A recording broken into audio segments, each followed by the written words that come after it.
Today we're making 5-minute homemade ketchup.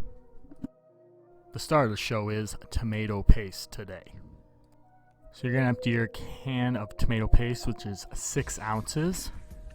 Set aside your tomato paste and get a measuring cup. We're going to add half a teaspoon of onion powder and a 1/4 teaspoon of garlic powder into it.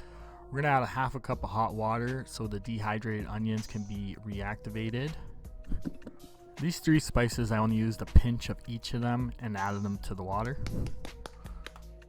Add 1 tablespoon of brown sugar to the water.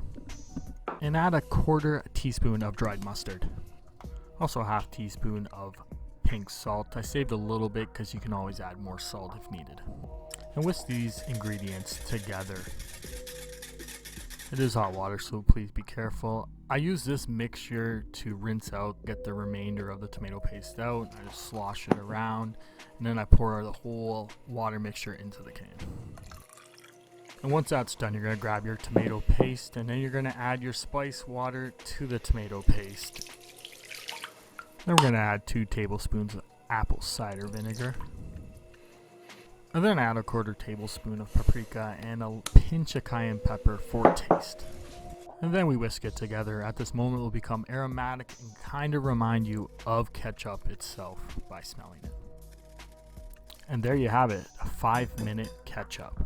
Now, this is just basic ketchup that you can make. You can tweak or leave out any of the ingredients that you don't want or find overpowering when you actually taste the ketchup. To me, this ketchup kind of tasted like ketchup. You can use it right away, but just make sure you cool it before you store it. And as you refrigerate it, the flavors will become stronger and more mellowed out. And remember, have fun with it and enjoy.